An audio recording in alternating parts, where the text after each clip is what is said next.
We live? Okay. Welcome everybody. Thanks for joining us again today on our latest live stream series here at Onwardly. This is Upwards, a podcast dedicated to startups, leadership, and tech. And with me today is I'm joined by JD Trask.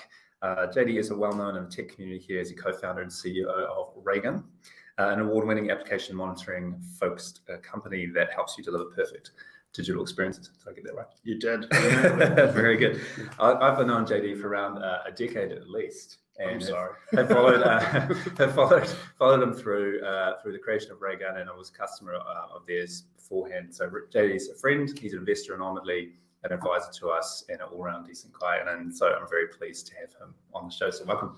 Awesome. It's a pleasure to be here, Phil. Thanks for having me. And Raygun also has the best merch, by the way, as well. So, you know, I'm already inspired about how we can get some sweet lapel pins for our own company. For those of you who don't know me, my name is Phil. I'm CEO, founder of Onwardly. We're a company dedicated to helping other startups build, scale, and manage their security and privacy programs. So we're passionate about security and privacy, but also leadership in the startup community as well. We've been around the scene for a little while. There's lots of challenges running a startup, and not just technical challenges, but sort of human challenges as well. So we're keen to kind of dive into that, talk about that a bit more. There will be some time for questions as well. If you want to post a question directly in the chat below for this live stream, we'll do our best to get you some answers to those as well. Often, you know, there's some really great discussion that comes off the back of these types of interviews. So please leave a question, we'll answer it and add some more context to what we're saying here as well. So welcome again. We're recording this live first thing in the morning, so we have coffees in hand, slightly new format, just being in person here. So hopefully this works well. We're going to dive in and talk a little bit about leadership today.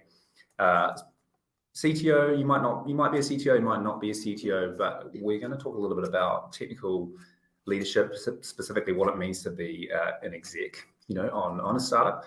This will be relevant to a lot of our audience that are probably listening in today. What the role really entails, and some common sort of failure modes that we see. It's going to be a wide-ranging discussion inside and outside that topic. So welcome again. Let's dive into it. So look, JD, life in startups can be hectic. We know this. I think I used to have here before I started, got into the startup scene. Very much don't any longer.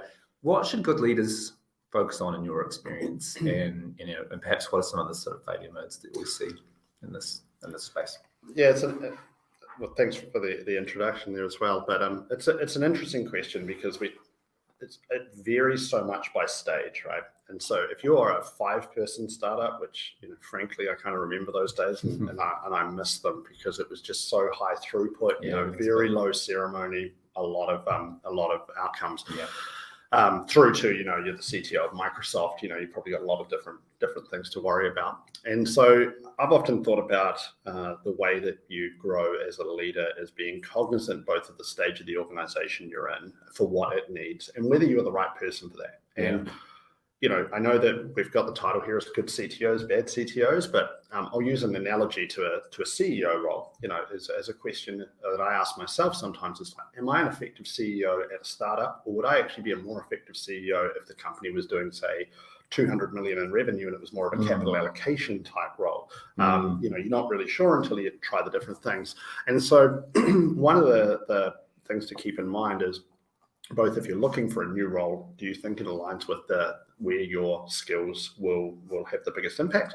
And also, not everybody gets that right. There's times where folks are in the wrong place. You do see that commonly when either somebody goes from something very small to very large, often in a acquisition type situation, or when somebody goes from a large to a very small and they're used to a whole lot more process around them. Indeed. Yeah. So, and I know we've both seen sort of examples of, company pulling in a huge hire, someone's come from, name brand kind of famous company, only to come into a smaller context and sort of flame out pretty quickly. Yeah. And I mean, those folks can sometimes be excellent executors at those larger organizations. Indeed. Yeah. If you're going into startup mode and you're a CTO, you're going to be hands-on. There's no like ivory tower, you can't afford ivory towers yet in a startup. So you've got to be hands-on. You've got to be the person that is helping bring in industry knowledge and keeping ahead of those trends. But most importantly is actually connecting the technology with the reality of the business world, the customers and all of that. I know a lot of folks that are not CTOs or not senior level tech folks, when they first enter the industry, they might think that's the natural place they want to end up. And they can often, a lot of people in tech that they're deeply interested in the technology. And the fact of the matter is, by the time you're getting to like a C title, even in a smaller organization, it's not all about the actual technology. It's about keeping the business safe, making sure the business isn't making decisions that are obsolete things, around the stack, and being quite cognizant of that. Indeed. And like, I think there's almost the bigger the business gets, almost the less technical that role becomes in some senses, because they might have come from a really technical background and certainly have deep fundamentals, but really the bigger challenges then become things like managing, a huge group of people and communicating upwards. Can you talk about some of those soft functions a little bit? Because I think that's what really interests me is those soft skills that you need to perform effectively, to communicate upwards. You're often stuck in that kind of middle position where you're communicating up to your CEO, you're communicating down to your team, you're communicating across to your peers who are also got their own sort of agendas and trying to get things done at the same time.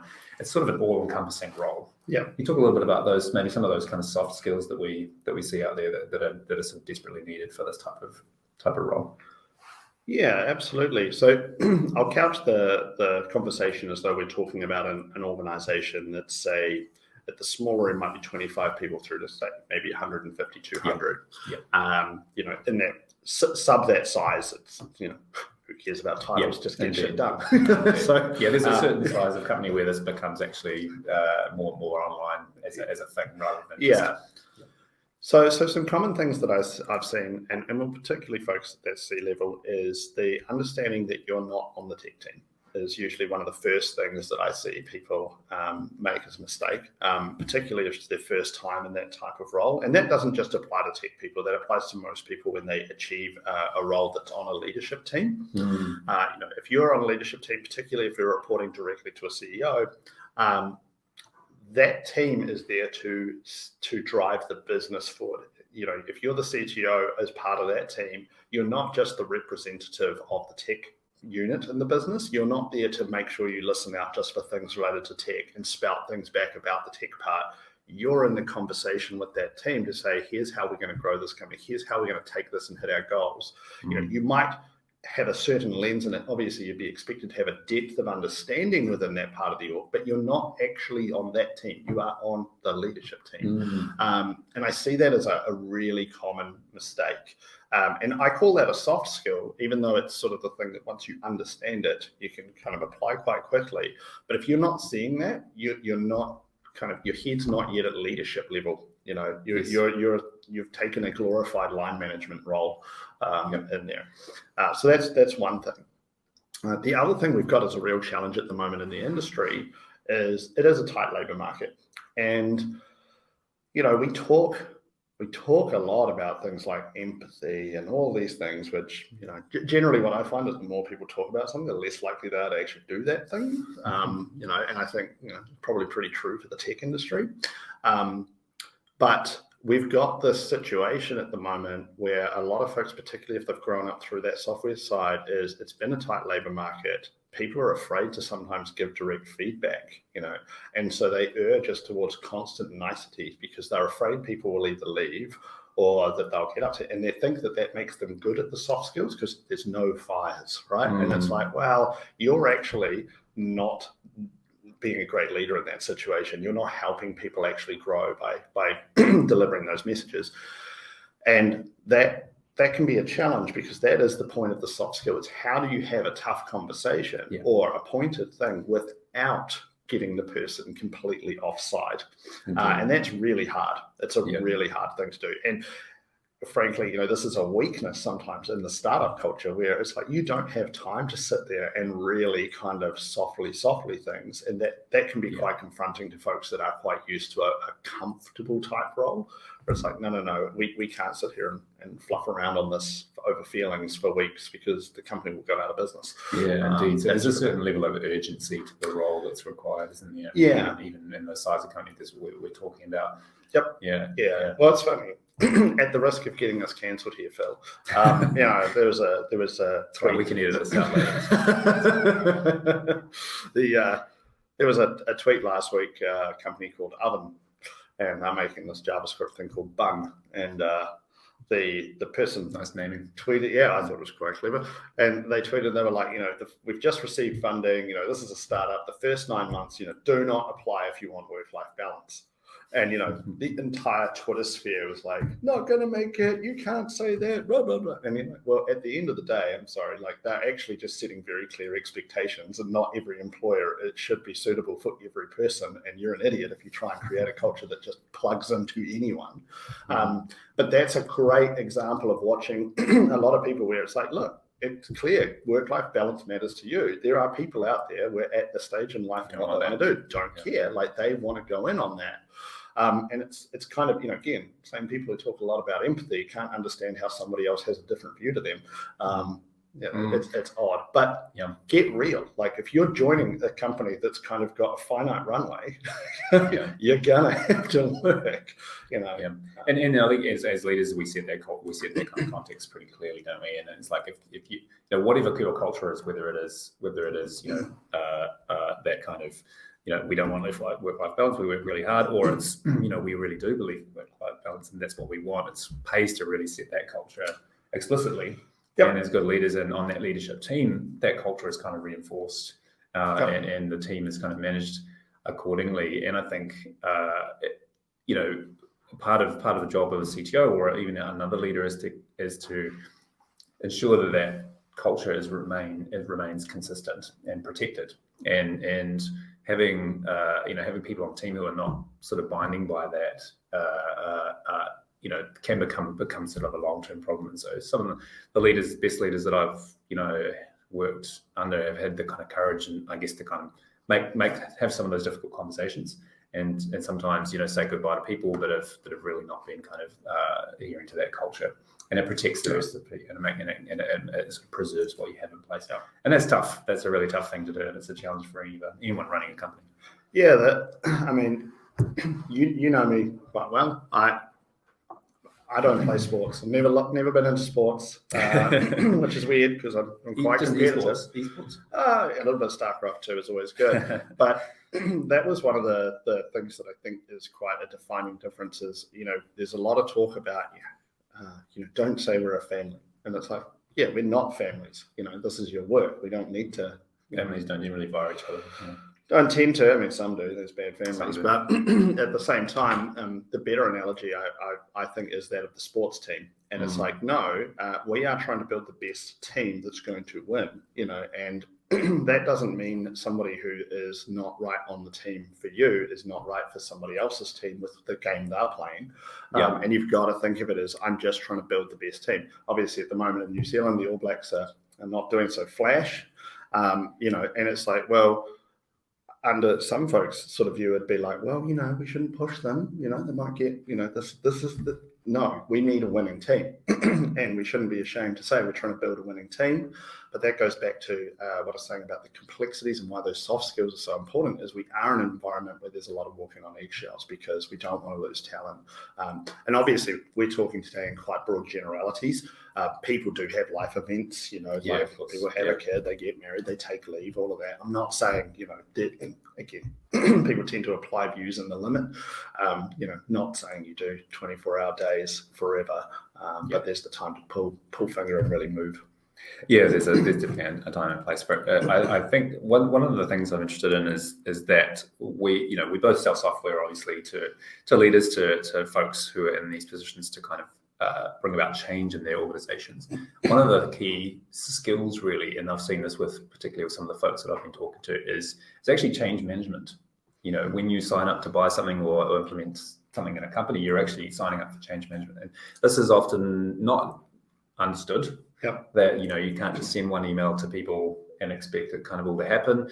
Communication requires sort of multiple channels. How do you see that playing out, and how do you see that being done well, in the context of, perhaps leadership, whether it's implementing a new platform, whether it's, implementing some other change in the business? Yeah, it's a good question. And it's something in my view, it's up to leadership to just be cognizant of that. So I'll give two examples. So as you mentioned, Raygun, we sell software to monitor the end user experience effectively. We're trying to help you reduce churn and make sure you convert more customers. And a common thing I run into is people sort of going, well, we already have a lot of these tools. I sometimes get away with this being, co-founder of the company. And it's like, well, at what point, and I'll ask this, at what point do you realize that you keep buying a hammer expecting a house to appear by not changing, that doesn't happen. You need to then do the work yourself with the tools. So that actually is something I see quite a bit, even outside of that, is like, if you're going to bring in these products, what is your game plan to then use that product to achieve an outcome? You can't just put a product in and expect the outcome. And yet it's a common thing you see across industries. And obviously Onwardly works in the security space. Sitting on the board of various companies, one of the things that I see, and it's the same at Raygun, is that we see our cybersecurity risk as the number one risk on our risk register. And the challenge with it is that it's the unknown unknowns, right? We're all trying to work out and get as much coverage without knowing what 100% coverage would actually look like. It's a bit sad to a degree that we're now getting quite conditioned to the fact that companies have breaches, that data's kind of going out there and all of this, which I think is driving, for example, a change in individuals' understanding of privacy around that. And so if you're bringing in these things, the cost is not in the product. It's never in the product. Use another example from Raygun. This question came up recently, which was like, can we get rid of Jira? I'm sure you've never heard that sort of question before. And it's like, you have to sort of explain a little bit. It's like, look, Jira does these things, but if you're not thinking about it holistically from the business standpoint, you're thinking you're changing one sort of $10 a month product to another $10 a month product, and you're not seeing the reskill the team that's going to take $50,000 worth of time, the integration work for things you are already using in that, changing your workflow, like actually bringing almost anything into an organization is a huge cost, and often the product piece is the cheap part. We have money in the budget. It's just that's kind of the easy part, isn't it? It's the time and the energy and the focus required to do that, and it can take weeks or even months. To fully roll something out, especially if it affects everybody in the organization. Well, one thing that we learned a while back as well is, and this is probably more for the business owners on the call who are launching their own tech products, is particularly larger organizations will quite happily pay for training. And that'll actually come out of things like the learning and development budget. It's not actually coming out of their product budgets. And because those larger organizations actually do have policies and processes that understand that there is a cost to training people and all of this sort of stuff, by having a product that you're selling, but then you also are selling the services to do the training, they'll gladly take that up quite often, because, and it's almost like a negative signal that if they don't want to know actually how to get the most out of it, are they approaching this with the right change set mindset in there? And I often found that to be actually one of the most straightforward sales as well. Like, you've already sold the product, and you say, hey, look, we'll do this as well to help make sure that you're going to have a great experience. Interesting. And a lot of the time in startups, we start, and we still do this at Raygun, but like you might start off with doing that sort of stuff for free, part of the general onboarding, which we do that. But then do you offer a bigger training program to help make sure everybody's really nailing it? And then that's something that's good, startup owners pay attention, because that's something that it's definitely worth considering. The benefits of that could be things like, sometimes having an external authority come in and do this, people kind of tend to pay more attention, if they're turning up to a meeting and somebody's coming in and doing some training versus, oh, it's so-and-so from this department, I might just skip that one. It can lend a bit of outside voice and authority to the situation, which is really good. Also great for customer success, isn't it? Everyone knows well-implemented customers tend to stick around longer. and retention is kind of the lifeblood of any SaaS business. So I really like that point actually. Some other tips just come to the top of mind with change management is you need to communicate things just multiple times, multiple different channels. Just sending an email to everyone at your domain is not enough. Just point blank, right? And I've had customers or prospective customers just tell me, "Oh, I sent an email to everyone and no one implemented, my password manager or something like that." It just doesn't work. Good communication is multiple channels frequently over and over and over again. In all hands meetings, and maybe it's in Slack, it's an email, it's in person, it's reinforced over and over again, and delegated to some extent. If you're a big organization, it's individual teams can kind of own rolling things out and kind of playing their part to kind of implement that. Yep, you make an excellent point. There's a really great book. I think it's called The 4 Obsessions of an Effective Executive, and it's a short story, and it talks about these two companies and one that's really killing it and one of them that's not. And what were they doing differently, even though they were operating in the same way? And not to overshare the spoilers, but a lot of it came down to the communication and the over repeating the messages and really driving that in the organization.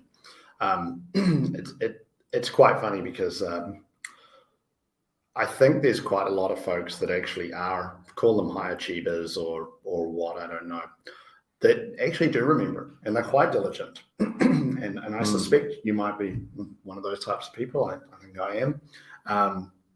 And I use the example of Rod from Xero, right? When that was launching way back in the day, he'd come out and he'd tell this message, and all these people would be like, "Oh, wow, that's like so interesting." And I'd go along to the next thing, and Rod would say the same thing, and these people would be like, "Wow, that's so interesting." And then same thing, and I'd be sitting here, and I'm like, "It's just saying the same thing over and over and over again." And then you realize you're the outlier for the fact you recall things, and that you paid enough attention to retain that. And that's kind of the same thing. If you're just going to do a spray and pray to the company, people might see it, but it's not staying at the front of their mind. They've got a million other distractions and things going on. I'm not saying they're bad people. I'm saying people have a lot of distractions today. Yes. My phone literally buzzed in my pocket while I sound like everything is trying to steal it. And so that's part of the point of the repeating the message. At Raygun, for example, I send a weekly email to the company. First part is a summary of whatever the heck I want to talk about. It might be our growth, might be some lesson, might be a story from the week that happened. We look at our key metrics, and then we always have a customer story, so an experience with a customer that week to try and ensure that we maintain that connection to who we're actually building for. I often say that to people. It looks like, "Oh, hey, Mr. Boss Man, you pay me." I'm like, "I don't pay you. The customer pays you." I'm just facilitating that transaction. So anyway, there's a lot of value in sending that stuff out, but we also have a Friday meeting, and I recently had team members sort of say to me, they're like, "Man, there's a lot of repetition, just saying the same thing." I was like, "Yeah," and I hear that maybe about once a quarter, but what I hear about 20 times a quarter is, "Oh, I didn't know that." And you're like, "No, this has been said 5 times." And no offense to them, it's like, this is why you have to do it. And it was why Rod was actually so effective in that messaging to say the same thing. I'm sure Rod was sitting there in his own head, "I'm going to say the same thing today as I did yesterday." That sort of thing. So I sound like a broken record. But people, you're right. People don't. They might be hearing for the first time, or they don't recall it necessarily, but they don't necessarily mind hearing it over and over again either. And it's something we have to just be comfortable with. Is repeating the important things. It's definitely thinking how I can up my game a little bit there. Well, it's also a forcing function on accountability, because if you keep saying it, you're emphasizing the importance of it as well. It's like you're not going to keep repeating it if it didn't matter. And there's a lot of things you can drive around accountability. One of the things, I'd be really curious to see if anybody in the team actually is watching this, is I've often wondered, why does no one else in this company send a weekly email? Like in any company, nothing is stopping you from broadcasting to your company something of interest each week. And if you're the person who highlights the things that have been achieved or what you've got done, you're going to be on the radar of those of the leaders, of the people, and you're going to stand out. Yeah, and so like don't just wait for somebody to, there's that what's the saying, you don't become a leader, you take leadership or something that. You start being you demonstrate leadership. Gives you the, yeah.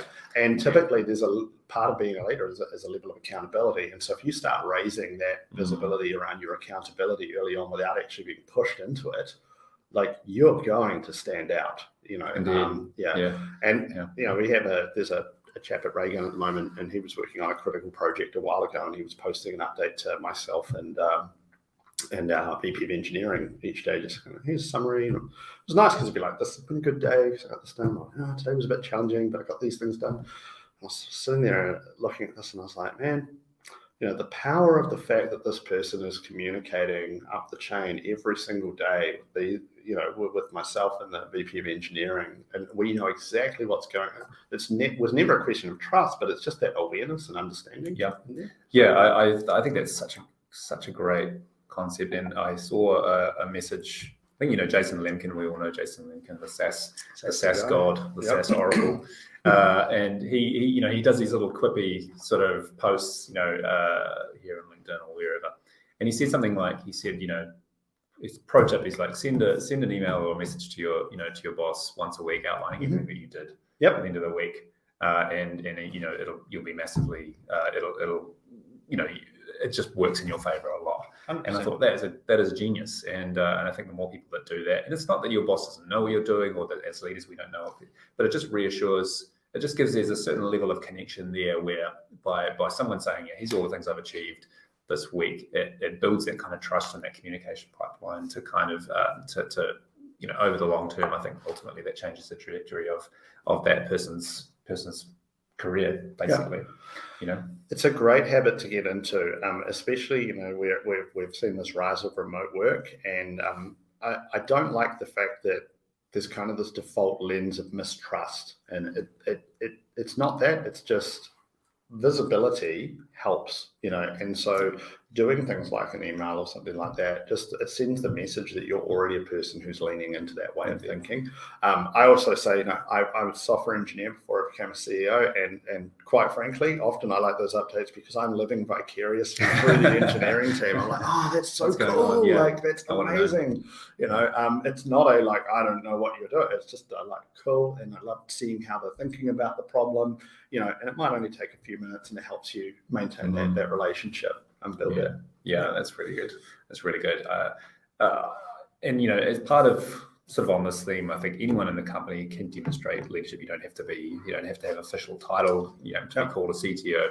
You can demonstrate leadership by caring about, by communicating well, by taking initiative on things, and sometimes about taking a slightly wider perspective on the business as well, and saying, hey, I'm doing this over here, but have we thought about how this can be improved or impacted by what I'm doing, and taking a customer-centric, outcome-centric point of view for the business as well. And the great leaders have really discovered that that's not about their lane in terms of the technology or whatever they're doing. It's actually about having a perspective of, I want the company to succeed, and I play a role in that, but it's multifaceted, and ultimately we're delivering value here for our customers, and keeping a focus on that, regardless of whatever posting you might be, whether you're kind of a senior or you've just joined the company. 100%. I agree with that. Taking that leadership stance early on is really important. I look back even on my own career before I started a business, and like my first job as a grad, and it seemed to me quite clear, but like I started first day grad, turned up in my suit, the one person. Oh God, this is embarrassing. And one of my first thoughts was like, okay, so who owns this place? Who are the actual directors working in the company, the executive directors? Go find them and ask them what they're trying to achieve, because now that I understand what we're trying to get, like, is it a certain revenue milestone? Is there a project that's having a problem? What's the current front of mind problem? Take it off them, or not to take it off them, but understand their alignment. The thing is, nobody does that. People are way too busy focusing on like, whoa, work-life balance, what? Like, I need my safety.